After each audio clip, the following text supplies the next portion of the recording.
Xinh không? Xinh chưa các bạn? Đấy. Mình sẽ đậy nắp lại. Vậy đây là một hộp mì cho cô em Trendy.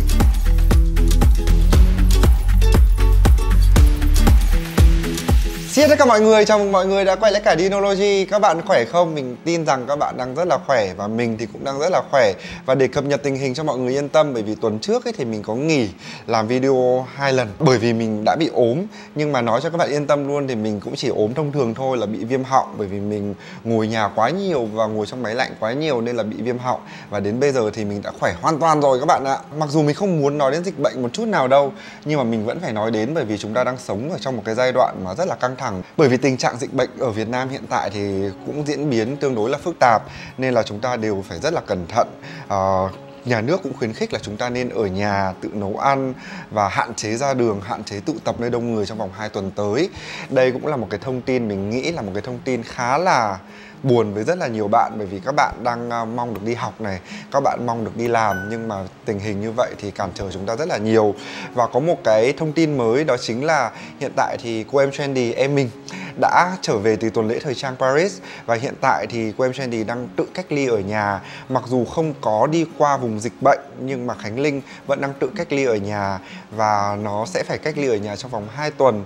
Và mình cũng sẽ không được gặp nó trong vòng thời gian như vậy. Nhưng mà cũng khá là lo lắng, bởi vì là ở nhà 2 tuần ấy thì dĩ nhiên sẽ không có vấn đề gì xảy ra cả, nhưng mà sẽ không được ăn ngon, không được ăn món ăn của anh Dino nấu này, không được tụ hợp bạn bè này, không được gặp gỡ bạn bè. Tất cả chúng mình bây giờ chỉ có nói chuyện với nhau qua video call. Đó là cái mà gần gũi nhất có thể nói. Mình cũng rất muốn khi mà Khánh Linh đang tự cách ly như vậy cũng vẫn được ăn được món ăn của mình, nên hôm nay mình sẽ làm cho Khánh Linh một món ăn mà mình nghĩ rằng rất là sang chảnh. Nếu mà nó khỏe thì có lẽ là mình sẽ không bao giờ nấu cái món ăn sang chảnh đấy cho nó đâu, chỉ vì là bị nhốt ở nhà nhiều quá. Và hôm nay Dino sẽ nấu cho Khánh Linh món mì tôm yum tôm hùm. Đây là món ăn rất là sang chảnh và chỉ biệt đãi cô em trong dịp này thôi nhé. Còn bây giờ thì chúng ta hãy bắt đầu nấu mì tôm hùm tôm yum cùng Dino và gửi cho Khánh Linh nhé. Món này thì gọi là mì tôm hùm tôm yum. Nghe thì sang chảnh vậy thôi, nhưng mà thực ra thì nó vẫn là mì gói. Và cái giá trị của món này ấy nằm ở phần topping, bởi vì mình sẽ sử dụng tôm hùm này, mình sẽ sử dụng thịt xá xíu này, không hẳn là thịt xá xíu đâu mà là thịt chiên xả ấy. Và cuối cùng đó chính là bò viên để làm topping của món này. Món này thì đấy, nghe thì sang chảnh như vậy. Và hy vọng rằng là ăn xong bát mì này thì sẽ nhớ đến người anh đã làm cho một món ăn sang trọng như vậy. Và món này thì các bạn nhìn những nguyên liệu thì có vẻ phức tạp và đắt tiền vậy thôi. Tuy nhiên là nấu thì rất là dễ, hơi mất thời gian hơn một chút so với việc các bạn nấu một gói mì gói thông thường. Đầu tiên mình sẽ bỏ qua những cái nguyên liệu này nhá, bởi vì là nếu mà mình liệt kê một phát ngay từ đầu ấy thì các bạn sẽ rất là choáng, nên là mình sẽ bỏ qua một lượt ở bên này. Và mình sẽ xử lý miếng thịt đầu tiên. Và mình làm mì cho cô em Trendy ăn thì mình cũng ăn nữa, nên mình sử dụng một cái miếng thịt ở đây rơi vào khoảng 3 lạng. Và để làm món thịt chiên mà mình hay sử dụng ở trong mì gói của mình ấy thì mình sẽ cần đến những nguyên liệu như sau. Đầu tiên là một gói ngũ vị hương. Các bạn sẽ mua một gói ngũ vị hương này và ướp cùng với thịt. Đó. Ngũ vị hương thì sẽ làm thịt rất là thơm. Và khi mà chúng ta chiên lên ấy thì thịt nó sẽ có cái mùi dễ chịu này, ăn kèm với cả nước tôm yum ấy thì cực kỳ tuyệt vời luôn. Tiếp theo thì mình sẽ sử dụng ớt bột. Và các bạn dùng cái kiểu là, đây gọi là chili flake ấy, có nghĩa là cái ớt mà người ta tán ra nhưng mà nó vẫn còn hạt nguyên như này này. Đó, mình sẽ cho vào đây khoảng 1 thìa. Tiếp đến là mình sẽ sử dụng sả băm. Đây là sả tươi các bạn mua về thì băm thôi. Bạn nào muốn gọi là gọn gàng hơn ấy thì các bạn có thể mua bột sả cũng được. Mình sẽ cho sả vào đây. Là mình sẽ cho vào đây khoảng 2 thìa nước tương. Nước tương thì mình sử dụng nước tương Kikkoman nha các bạn. Ở nhà mình ấy thì mình có cái thói quen là mình cho tất cả gia vị vào trong những cái hộp Tupperware như thế này. Bởi vì sử dụng như này ấy thì nhìn bếp ấy nó khá là gọn gàng và sạch sẽ. Tiếp đến là mình sẽ trộn đều tất cả những nguyên liệu này vào, làm sao cho đều cái miếng thịt này. Thông thường nếu mà các bạn có thời gian ấy thì các bạn nên chiên một miếng thịt lớn như này và để trong tủ lạnh. Mỗi lần mà chúng ta ăn ấy thì chúng ta có thể làm nóng lại. Và hôm nay thì mình đến bây giờ mình mới nghĩ ra, nên là mình sẽ phải ướp một thời gian cho cái miếng thịt này nó thật là ngấm. Và khi mà chiên cái miếng thịt này lên ấy, muốn cho miếng thịt nó trở nên ngon và giòn hơn thì mình có một bí quyết, đó chính là mình sẽ cho toàn bộ chỗ thịt ướp này. Ui, tôm động đậy này. Mình sẽ cho toàn bộ chỗ thịt ướp này vào trong lò nướng và để khoảng 80 độ. Thì khi mà 80 độ ấy, thì nó sẽ bắt đầu bốc hơi nước của miếng thịt lên, và tí nữa chúng ta chiên nó sẽ không bị nổ và miếng thịt nó cũng sẽ giòn hơn. Các bạn thấy cái tô này của mình có cao su nhá, nhưng mà cái cao su này chịu được nhiệt độ khoảng hơn 100 độ nên là mình cho vào lò không sao cả. Tuy nhiên là các bạn sẽ không được nướng ở 200 độ thì cái cao su này sẽ không chịu được, nên là mình chỉ cho vào đây ở chế độ sấy khoảng 80 độ mà thôi. Và mình sẽ để ở trong lò này trong vòng khoảng bao nhiêu lâu nhỉ? Chắc nửa tiếng. Đấy, mình bật 80 độ lên và bật lò lên và bật quạt thổi nữa. Nếu như lò các bạn có quạt thổi ấy, thì rất là tiện, bởi vì là cái quạt ấy nó sẽ làm cho cái miếng thịt mau khô hơn. Còn bây giờ chúng ta quay trở lại đây. Ra con tôm hùm ấy nó khá là khỏe, nên là khi mà các bạn cắt ấy, cái phần này này nó rất là nhiều gai, cái râu của nó cũng nhiều gai, nên là mình sẽ phải cắt đôi con tôm trước để cái quá trình chế biến nó trở nên dễ dàng hơn. Thì bởi vì mình thích cắt con tôm sống như này thì đầu tiên là chúng ta sẽ giết nó. Rồi, ok. Sau khi con tôm đã chết rồi thì các bạn sẽ bổ con tôm ra làm hai. Sau đó thì cái phần lưng của nó cứng hơn thì mình sẽ dùng kéo để cắt. Các bạn ơi, và bây giờ mình đã xử lý xong hai chú tôm. Các bạn có thể nhìn thấy là tôm hùm ấy thì cái nội tạng ở bên trong nó khá là lớn, lớn hơn những con tôm thông thường như tôm càng hay là tôm sú mà chúng ta xử lý rất là nhiều. Và thông thường để ăn tôm hùm ngon ấy thì mình sẽ hấp để giữ được cái chất ngọt ở trong con tôm. Tuy nhiên là đây là nấu mì gói, nên là nấu mì gói thì mình muốn cái nước của cái mì gói nó phải được chất lượng, nên là mình sẽ sử dụng tôm hùm này luộc lấy nước, sau đó dùng nước đấy để nấu mì. Bởi vì khi mà chúng ta ăn những cái món ăn gọi là instant noodle thì chúng ta phải tận dụng mọi nguyên liệu, chứ mà lại còn ninh một nồi nước tôm riêng xong rồi lại sử dụng thịt tôm riêng thì quá là lãng phí, đúng không? Và bây giờ thì mình sẽ mang tôm đi luộc. Hôm nay chắc là cho cô em một con thôi, còn một con còn lại thì để nhà ăn nhỉ. Và khi mà mình cắt tôm hùm ra thì mình mới nhận ra rằng là các con tôm thì bên trong màu nó cũng sẽ rất là khác nhau. Có những con thịt đỏ hơn, có những con thì thịt nó trắng hơn. Các bạn có thể nhìn thấy rõ ràng điều đấy như vậy. Và sau đó thì mình sẽ hứng nước lọc để luộc. Tôm thì luộc nhanh lắm các bạn ạ. Các bạn chỉ cần luộc từ nước sôi trong vòng khoảng 2-3 phút là tôm chín. Đừng có luộc tôm kỹ quá, bởi vì nhất là tôm hùm này, sau khi mình luộc xong thì mình còn áp chảo để cho cái tôm nó được khét khét ấy, cái vỏ tôm ấy nó cháy cháy, nó khét khét mùi thơm cực. Ok, có vẻ là đủ nước rồi. Và sau đó tiến hành luộc. Và mình sẽ luộc cùng với cả một thìa bột canh cho nó đậm đà. Và các bạn lưu ý nhé, canh lửa tôm đến khi nước sôi, và sôi khoảng 2-3 phút thôi. Thịt tôm và vỏ tôm nó đã chín là được. Thì các bạn chắc là biết nhìn như nào là chín, đúng không? Thịt tôm nó trắng, còn vỏ tôm nó đỏ thì chứng tỏ là thịt đã chín. Và đây, xong rồi các bạn ơi. Ui, sorry, tắt nước đi cái. Rồi, đấy, tôm vừa chín là mình lấy ra luôn. Úi trời ơi, ăn sang quá. Tươi nên rất là thơm các bạn ạ. Khi mà các bạn luộc lên ấy, mà mùi của một con tôm tươi thì nó sẽ khác hẳn một con tôm không tươi. Đó. Và mình sẽ để cái này ra một bên nhá, để tí nữa áp chảo cho nó thơm. Và bây giờ nửa tiếng đã trôi qua. Và các bạn nhìn này, thịt nó đã khô khô lại một tí rồi. Đó, và bây giờ chúng ta sẵn sàng để chiên thịt. Và sau khi chúng ta làm xong tôm thì chúng ta sẽ làm đến thịt. Đó. Dầu này thực ra là chiên cái món này rất là tốn dầu luôn. Nên là mỗi lần mình làm món này mình cân nhắc rất là kỹ. Bởi vì thường khi mà sử dụng cái này các bạn phải sử dụng tối thiểu là khoảng vài trăm ml dầu. Sau khi chiên xong ấy thì dầu lại không sử dụng lại được, nên thường là bỏ. Nên là mình rất là cân nhắc khi mà mình làm món này. Đó, miếng thịt của mình có vẻ là đã khô và khá là ngấm. Các bạn có thể sử dụng cái bí quyết của mình để ướp thịt và chiên thịt cho nhanh. Đó chính là bỏ vào lò nướng trong thời gian như này. Còn nếu mà các bạn có điều kiện hơn thì các bạn sẽ phơi nắng. Phơi nắng ấy làm cho miếng thịt nó quáo lại, và khi chiên lên ấy, ui dồi ôi, ngon tuyệt đỉnh luôn các bạn ạ. Nhưng mà hôm nay đấy, làm một món ăn vội vội này thôi. Đó. Xèo. Và đầu tiên ấy thì các bạn sẽ chiên với lửa nhỏ thôi. Khi mà dầu thật nóng các bạn thả vào ấy thì là tốt rồi. Nhưng mà đầu tiên các bạn sẽ chiên với lửa nhỏ để cho thịt nó chín sâu hơn. Chứ không với miếng thịt dày như này, các bạn chiên với lửa to quá thì rất dễ là bên ngoài cháy, còn bên trong thì lại sống nhăn. Cái đấy là cái nỗi ám ảnh của rất nhiều người làm bếp, đúng không? Nên là chúng ta có phải rất là từ từ và cẩn thận khi chiên món này. Và mình sẽ chiên cái phần thịt trước. Đó, các bạn thấy không? Khi mà bắt đầu chiên đến nhiệt độ vừa phải ấy, thì miếng thịt nó sẽ có một cái lớp màu caramel bên ngoài rất là đẹp. Cái này được tạo ra bởi nước tương này cũng như là ngũ vị hương. Và các bạn có thể cảm nhận được độ chín của miếng thịt bằng cách là bóp bóp này. Miếng thịt vẫn còn mềm như này, có nghĩa là bên trong còn khá là nhiều nước và chưa chín hẳn. Đã bao giờ các bạn thấy làm một tô mì gói mà lại cầu kỳ và phức tạp như này chưa? Nhưng mà thật sự mình thấy mì gói là một món ăn rất là ngon. Và cái mì gói thường là dành cho sinh viên này, thường được nghĩ là những cái món ăn mà làm ăn nhanh này. Khi mà chúng ta có một cái topping thật là ngon, thật là xịn ấy, thì mì gói hoàn toàn có thể nâng cấp lên thành một món ăn sang trọng được. Đấy là cái lý do tại sao mình thích mì gói như vậy. Mình rất là thích cái tính chất dẻo dẻo dai dai và cái mì xoăn xoăn bột của mì gói. Tưởng là đã đủ khô rồi mà nó cũng khá là bắn đấy các bạn ạ. Nếu mà các bạn phơi đủ khô ấy thì thậm chí là cái da này nó còn nổ cơ.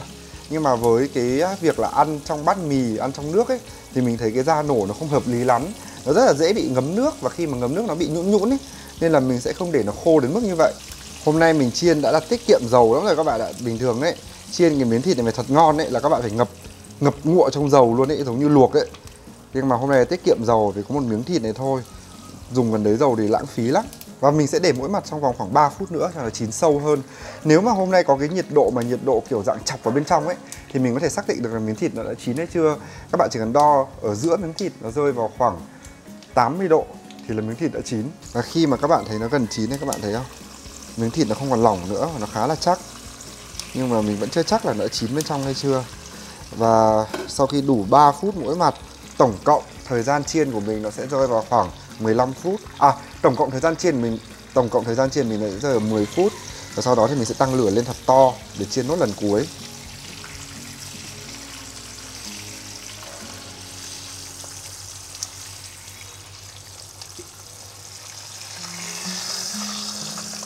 Lúc này thì mình sẽ chiên cái bì trước cho bì nó dai lại.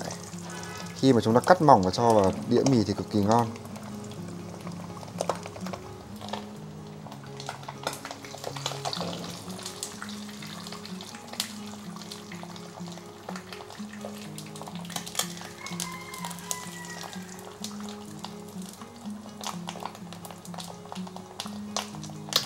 Rồi, bì đã cứng lại rồi đó. Chiên nốt 2 mặt, mỗi mặt 30 giây.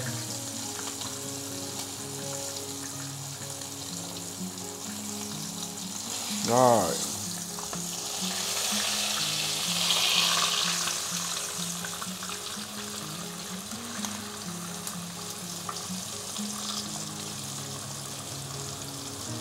Xong. Và lúc này thì mình sẽ để miếng thịt ra đây để cho nguội bớt. Và sau khi nguội bớt ấy, thì mình sẽ dùng một cái miếng giấy để mình có thể lau toàn bộ những cái phần gia vị nó đã bị cháy, hơi bị đen một tí này đi. Và miếng thịt bên trong hoàn toàn ngon để có thể ăn. Bây giờ nấu tôm yum. Bây giờ tiếp theo thì mình sẽ làm cái sốt tôm yum. Cái sốt này thì đây là cái cách mình làm đơn giản nhất ở nhà. Mình xin lưu ý đây không phải là tôm yum đúng kiểu Thái đâu, mà mình chỉ tận dụng những cái nguyên liệu sẵn có ở nhà và làm sao cho giống nhất. Và mình không muốn sử dụng cái sốt tôm yum bán sẵn ở trong bịch để cho vào ấy. Như thế thì nó hơi bị, sao nhỉ? Gọi là bị ăn sẵn quá. Nên là mình sẽ sử dụng một cách đơn giản nhất để các bạn đều có thể làm được theo ở nhà. Đầu tiên thì mình sẽ làm nóng dầu lên cùng với một chút hành tím.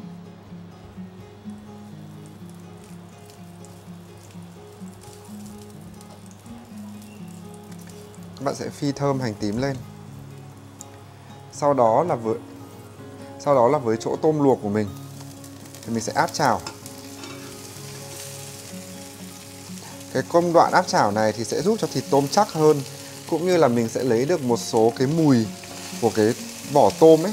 Các bạn biết là vỏ tôm nó làm từ chitin. Các bạn biết là trong vỏ tôm có rất là nhiều canxi và một cái chất khác gọi là gì nhá, mình bỗng dưng mình quên mất. Chitin à? Thì khi mà các bạn cho vào nhiệt độ cao ấy thì nó sẽ có mùi khét khét, nó giống như mùi tôm nướng ấy. Cái mùi này rất là thơm và đặc biệt. Nên là mình sẽ sử dụng cái cách áp chảo như này để lấy được cái mùi đấy vào dầu. Và sau đó mình sẽ sử dụng cái dầu này để nấu thành nước dùng. Các bạn sẽ áp chảo cho đến khi tôm hơi xém xém lại một chút nhé. Mình ngửi đây mùi rất là thơm. Đấy, các bạn sẽ check liên tục đến khi nào nó xém xém vàng vàng lại là được. Sau khi áp chảo xong các bạn sẽ lấy tôm ra. Đấy, các bạn thấy không, xém xém như này này. Tí nữa khi mà ăn ấy, móc cái thịt tôm này ra nó cũng thơm hơn. Xong, và tiếp theo các bạn sẽ tận dụng chỗ thịt, các bạn sẽ tận dụng chỗ dầu đó và cho toàn bộ cà chua và hành tây và xào. Ở đây mình sử dụng khoảng 2 quả cà chua và một củ hành tây. Các bạn xào cho thơm lên.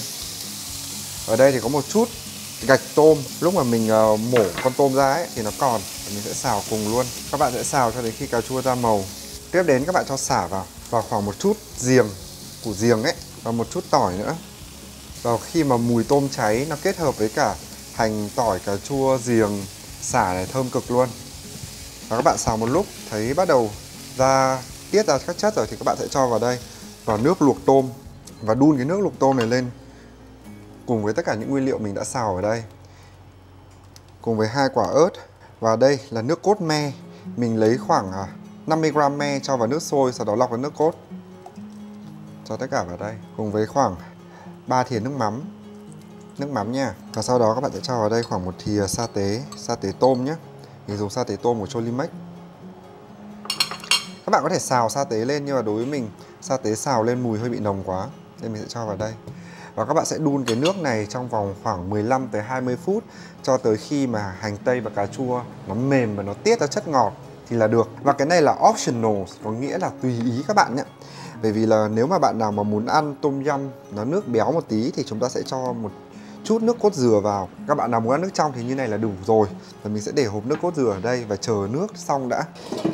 Ở đây thì có bao nhiêu bạn thích ăn canh tôm yum có nước cốt dừa, có bao nhiêu bạn thích ăn canh tôm yum nước trong thì giơ tay lên cho mình biết, bởi vì đây là hai trường phái khác nhau. Với bản thân mình ấy thì mình thích ăn nước nó trong, nó thanh, nó chua và nó cay đậm ấy. Còn có nhiều người thì thích ăn nó ngọt hơn và nó dịu hơn với nước cốt dừa. Hai trường phái đó, mình rất là tò mò xem như nào. Thôi, tông dài vậy đủ rồi. Hẹn gặp lại các bạn sau 15 phút nữa. Các bạn ơi, đây, đã xong rồi đây. Và sau đó thì mình sẽ cho bò viên vào. Đấy, bò viên thì mình sẽ luộc một lúc này. Và tiếp đến thì mình sẽ cho lá chanh. Lá chanh các bạn cho trong vòng khoảng 5 phút thôi nhé. Sau đó thì bỏ lá chanh ra, không lá chanh sẽ bị đắng. Và tiếp theo mình sẽ cho nước cốt chanh vào. Đấy, nhìn có vẻ ngon ngon rồi đấy. Và cuối cùng đó chính là nước cốt dừa. Khổ ghê, mỗi lần dùng nước cốt dừa xong rồi dùng không hết ấy, xong chả biết vứt đi đâu, xong rồi để trong tủ lạnh ấy thì nó rất là mau hỏng. Nên là quý của em trendy lắm ấy thì mới lấy nước cốt dừa ra để xài. Còn không bình thường thì mình phải đợi nhà đủ người mình mới xài nước cốt dừa. Cho nước cốt dừa vào đây. Đó, các bạn sẽ cho khoảng một muôi canh nước cốt dừa này để cho nước nó béo. Đây chính là nước tôm yum tự chế của mình, gọi là tôm yum siêu tốc đó. Dĩ nhiên là để làm đúng tôm yum kiểu của Thái thì các bạn sẽ cần rất là nhiều nguyên liệu nữa. Nhưng mà mình nghĩ rằng với cái nguyên liệu như này thì các bạn hoàn toàn có thể làm ở nhà được rồi. Ăn đồ này thì chúng ta sẽ cần khoảng 2 thìa đường để làm cho nước nó dịu lại. Bình thường thì Dino sẽ không nấu đồ ăn có đường, nhất là đồ ăn mặn như này. Nhưng mà riêng món này thì mình phải có đường để cho nước nó dịu và cân hơn. Và hòm hòm cũng đã xong rồi đấy. Khi mà các bạn bày món ăn ra, các bạn chỉ lấy bò viên này và một chút cà chua thôi. Còn hành tây và sả thì các bạn cứ lọc bớt lại. Không ăn những cái này nó hơi lồn nhồn một tí. Và mình sẽ tắt nước đi để cho nó nguội, để còn ship cho tiện. Và bây giờ thì mình sẽ bắt đầu trần mì. Và mình thì mình rất thích cái bát mì của cái gói mì tôm chanh Omni này này. Thì đây là cái gói mì tuổi thơ của mình. Bởi vì hồi bé, mỗi khi mà ăn ở trường cấp 3 ấy, thì mọi người rất là hay sử dụng cái gói mì này. Chính vì vậy là mình thích mê cái vị mì này luôn. Và để cho cô em trendy tiện ăn luôn ấy thì mình sẽ trụng sơ cái mì này. Và đây thì mình sẽ đổ nước sôi vào cái bát mì này để trụng sơ qua, để tí nữa cô em trendy chỉ cần cho nước dùng vào là mì nó mềm là vừa. Và các bạn trụng sơ thôi nhá, đừng có trụng kỹ quá. Rồi, đấy. Các bạn thấy không? Bát mì nó mềm mềm này là được này. Và đây là hộp cơm gửi cho người bị cách ly.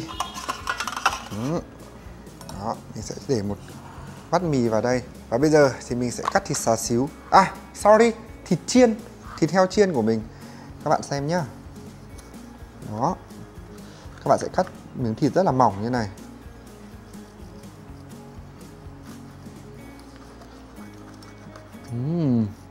Ngon chưa? Mỗi bát mì này thì mình sẽ cho khoảng chục miếng thịt. Và để cắt thịt ấy, mình rất là khuyên các bạn nên có một cái dĩa lớn như mình thế này. Mỗi lần cắt thịt nóng hay là thịt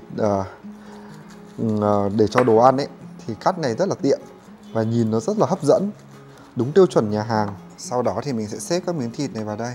Mình xếp thì không được đẹp lắm, nhưng cái này mới đúng tinh thần ông Nô chứ các bạn. Xếp đẹp quá thì không tin là ông Nô làm nhá. Tiếp theo là mình sẽ cho một chút hành. À thôi, hành cho sau đi. Tiếp theo mình sẽ cho một ít bò viên vào đây. Mỗi người ăn hai viên bò viên, bởi vì còn có cả tôm nữa. Tiếp đến là cho một chút hành. Và sau đó thì mình sẽ lấy một hai miếng cà chua đã nát vào đây, cho nó có màu này. Ôi, làm đồ ăn hộp ấy bao giờ cũng chăm chút hơn là làm đồ ăn tại chỗ các bạn nhỉ. Và tiếp đến là mình sẽ cho một chú tôm. Chú tôm có vẻ to quá. Bây giờ mình sẽ lấy kéo để mình cắt bớt râu của nó đi. Để cho đảm bảo vừa hộp ấy thì mình sẽ cắt đuôi của chú tôm này. Cắt bớt râu đi này. Nhìn hơi cụt một tí, nhưng mà đảm bảo rằng là đồ ăn đóng hộp các bạn ạ. Xinh không? Xinh chưa các bạn? Đấy. Mình sẽ đậy nắp lại. Vậy đây là một hộp mì cho cô em Trendy. Tiếp theo là một hộp còn lại thì mình sẽ cho nước vào. Nước thì mình chưa để nguội lắm, nhưng mà hy vọng nó sẽ nguội một tí. Các bạn chỉ cần lấy một chút hành vào thôi nhé. Một chút hành thôi. Vậy đây là nước đã xong. Vậy đồ ăn của cô em Trendy đã xong chưa? Chưa đâu các bạn ạ. Còn một bí quyết cuối cùng. Đó chính là trứng gà Nhật. Trứng gà Nhật này mình mua ở siêu thị với giá bao nhiêu tiền các bạn biết không? 52.000 một quả trứng gà nhập khẩu. Và để hoàn thành cái món này ấy, thì mình đã hướng dẫn cho cô em Trendy qua điện thoại rồi. Là sẽ đập quả trứng này ra, bỏ lòng trắng, lấy lòng đỏ thả vào đây, xong đổ nước lên trên. Xong trước khi ăn ấy thì nguấy cái lòng đỏ cho nó vỡ ra và cắp cái sợi mì xuyên qua cái lòng đỏ ấy, thì cái món mì nó sẽ trở nên cực kỳ hấp dẫn. Và một phần ăn như thế này thì sẽ có một hộp nước, một hộp mì và một quả trứng. Và bây giờ sẽ đóng gói và gửi cho cô em Trendy thôi các bạn ơi. Hôm nay là biệt đãi Linh đó nhá. Bình thường nó sẽ không được ăn xịn này đâu. Đây, và bây giờ thì mình sẽ đóng gói cái này. Đây là một cái túi tái chế. Vẫn trên tinh thần là sử dụng tất cả những loại túi mà tái chế được. Mình sẽ cho cái hộp nước xuống trước. Nóng quá. Hộp đồ ăn này thì rất là đẹp, tuy nhiên nó lại rất là không cách nhiệt các bạn ạ. Và một quả trứng lên. Và bây giờ gửi cho cô em Trendy thôi các bạn.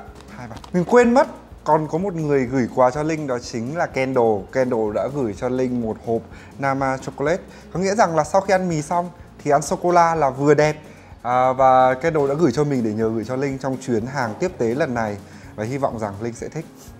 Và các bạn muốn biết Linh có thích hay không ấy, thì hãy xem video ngay sau đây, bởi vì mình đã nhờ Linh quay lại cảm nhận của cái món mì sang chảnh này. Xin chào mọi người, xin chào tất cả subscriber trên kênh của anh Dinozy. Rất là lâu rồi thì mới trở lại kênh của anh Dinozy với vai trò khách mời. Trong video này phải khách mời đúng không nhỉ? Và lần này thì mình tận dụng cái dịp này để gửi lời chào đến các bạn. Lý do là bởi vì hiện tại thì Linh đang ở nhà cách ly 14 ngày. Và đây cũng chính là lý do mà Linh nhận được một gói quà lớn đến này, một bịch đồ ăn. Đây là mì tôm hùm đến từ anh Dino. Đây, một món mì rất là sang chảnh. Bình thường là thấy mì tôm này, mì tôm, nhưng mà đây lại là mì tôm hùm, rất là đắt đỏ và sang chảnh. Và chắc là chỉ có dịp đang bị cách ly thì mới được anh Dino gửi cho một món đồ ăn sang chảnh này thôi nhở. Nói thêm về lý do tại sao mà Linh đang cách ly tại nhà 14 ngày thì là bởi vì mình mới trở về nước sau chuyến đi Paris Fashion Week, tham dự tuần lễ thời trang Paris vào ngày mùng 6 tháng 3. Và ngay khi trở về thì Linh đã khai báo y tế online và sau đó là kiểm tra sức khỏe tổng quát ở Bệnh viện Nhiệt đới Trung ương. Mình thì không có bất kỳ một triệu chứng nào như là ho, sốt này, hay là có tiếp xúc trực tiếp với người từ vùng dịch, hay là người bị có dấu hiệu mắc nhiễm bệnh như là bị ho, bị sốt ấy, thì mình không hề tiếp xúc với ai. Thế nên là khi mà đến khám ấy thì bác sĩ cũng không thấy một cái dấu hiệu gì của mình cả. Và bác sĩ đưa ra chẩn đoán là Linh sẽ cách ly tại nhà 14 ngày. Thì mình cũng thấy rất là hợp lý, bởi vì là mình thì trở về từ Pháp. Pháp thì chưa phải là vùng được coi là vùng dịch, Theo Bộ Y tế thì hiện tại vùng dịch là 4 vùng là Iran này, Trung Quốc này, Hàn Quốc này và Ý, đúng rồi. Và hiện tại Pháp thì chưa phải là vùng dịch. Tuy nhiên thì theo quan điểm của Linh thì Pháp cũng là một nước có khá nhiều người nhiễm bệnh. Thế nên là bản thân mình cũng cảm thấy là khá là lo lắng, bởi vì mình cũng đi ra sân bay và mình cũng gặp gỡ những người ở Pháp. Thế nên là mình khi mà trở về thì mình rất là lo lắng là mình có mang mầm bệnh hay không. Thế nên là mình đã đeo khẩu trang trong suốt chuyến bay, và khi về đến thì mình cũng khai báo nhập cảnh rất là đầy đủ và khai báo y tế online cộng với việc đi khám sức khỏe. Ngày hôm nay thì là ngày cách ly tại nhà thứ tư rồi, thứ tư trên 14 ngày, và Linh hoàn toàn không bước chân ra khỏi nhà một chút nào. Và Linh cũng được sự hỗ trợ rất là nhiệt tình từ các cán bộ y tế để kiểm tra nhiệt độ 2 lần một ngày, cũng như là sự hỗ trợ từ mọi người trong ban quản lý chung cư và ở ủy ban nhân dân phường. Thì mọi người cũng hỗ trợ cho Linh rất là nhiều thông tin, từ bản cam kết cách ly này đến bản chấp hành quy định cách ly thì Linh cũng đã đều ký. Và hiện tại thì Linh cảm thấy là việc cách ly ở trong nhà nó cũng không kinh khủng như là mọi người nghĩ. Và nhất là khi mà cách ly trong nhà thì lại được bạn bè rất là chiều chuộng như này đây, nấu ăn cho gửi đến hay là mua Nama chocolate gửi đến, và được rất là nhiều người hỏi thăm. Cảm giác như là mình hơi đặc biệt một tí. Và phải nói là Linh cảm thấy rất là may mắn đến ngày thứ tư rồi mà mình chưa ốm sốt. Và Linh hy vọng là hết thời gian cách ly thì mình cũng không bị ốm sốt gì cả. Hãy pray, hãy cầu nguyện cho Linh đi. Và thôi, giải thích nhiều quá. Bây giờ, thôi kể chuyện dịch bệnh nhiều quá, đau đầu. Bây giờ thì Linh sẽ chuẩn bị để ăn món mì tôm hùm của anh Dino đây. Thực ra thì mình đang chuẩn bị tập gym, các bạn thấy là mình mặc đồ tập rồi. Còn mình make up là bởi vì hôm nay mình có quay video. Và khi mà mì tôm hùm đến thì tự dưng mình thấy đói, mình cảm thấy là ôi, ăn trước đi rồi tập sau. Thế nên là bây giờ mình sẽ chuẩn bị ăn mì tôm hùm ngay đây. Anh Dino thì cực kỳ cẩn thận khi chuẩn bị mì và tôm sang một bên, và nước cũng riêng sang một bên. Đây. Và Linh đã thấy là có vẻ rất là ngon rồi đây. Mình sẽ mở cái này ra. Ngon quá các bạn ơi. Đây có thể nói là lần đầu tiên mà thấy một con tôm, một bát mì tôm sang chảnh như này. Anh Dino còn gói riêng một quả trứng rất là kỹ ở trong túi giấy như thế này cho Linh, và nói là đây là quả trứng để vào mì. Và nói là đây là một quả trứng rất là đắt. Mình không hiểu là tại sao nó đắt như thế, nhưng mà trông cũng một quả trứng rất là chắc tay. Hy vọng là ăn sẽ ngon. Nhờ có nghệ thuật sắp đặt thì Linh đã sắp đặt được mì và con tôm và thịt và tất cả mọi thứ ra cái bát này. Bây giờ thì chúng mình sẽ đến màn đổ nước vào. Thực sự rất là thơm. Thơm lắm mọi người ơi, nó giống như là mùi mùi hết cả camera. Và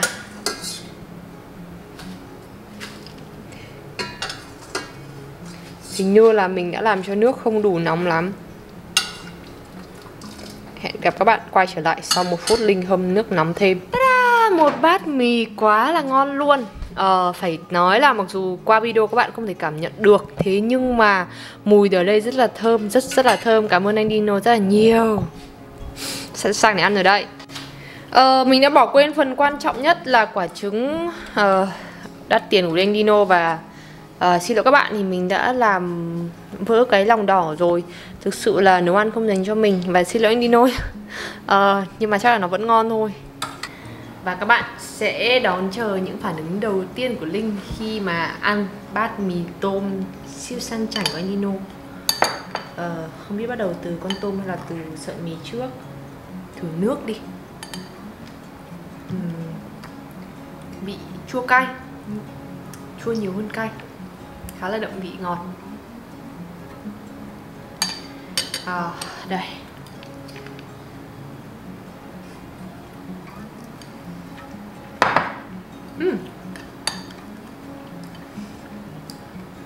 Linh rất thích cái nước này, kiểu lẩu Thái á. Ăn với một miếng thịt nào. Đây chỉ là bữa tối của mình đây. Mời mọi người nhá. Thịt ngon quá. Có cả bò viên. Và đến phần con tôm hùm cứng đầu này. Thực sự nó là một con tôm hùm rất là cứng đầu mà Linh phải chiến đấu khi ăn nó. Để cho các bạn xem là cái sự siêu to khổng lồ của nó này. Và trong này như có cả trứng. Ngon quá. tôm săn chắc.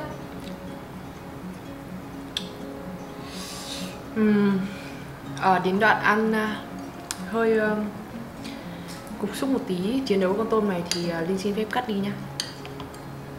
Và cuối cùng thì đã đánh chén xong món mì tôm hùm của anh Dino gửi tới rồi.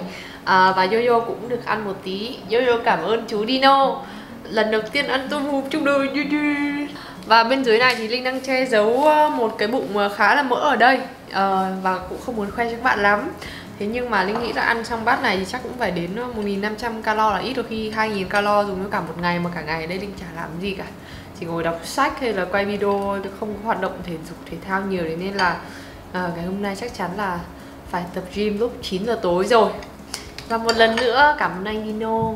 Hy vọng là sẽ tiếp tục có những món ăn ngon như thế này trong những ngày tiếp theo của chuỗi ngày cách ly.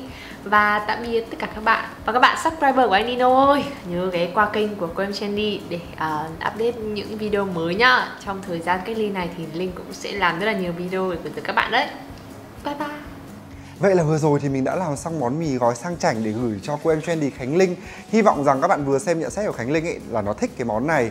Và cảm ơn mọi người đã theo dõi. Nếu mà mọi người thích video này thì hãy like và subscribe cho mình. Đây cũng là một gợi ý để cải thiện cái món mì gói hàng ngày các bạn. Hy vọng rằng là sẽ nhìn thấy các bạn làm ở trên Instagram và nhớ tag mình vào nhé. Còn bây giờ xin chào và hẹn gặp lại mọi người trong những video tiếp theo. Mọi người nhớ theo dõi mình ở trên Instagram với tài khoản DinoVooX ở đây. Còn bây giờ tạm biệt và hẹn gặp lại vào Chủ nhật. Bye bye.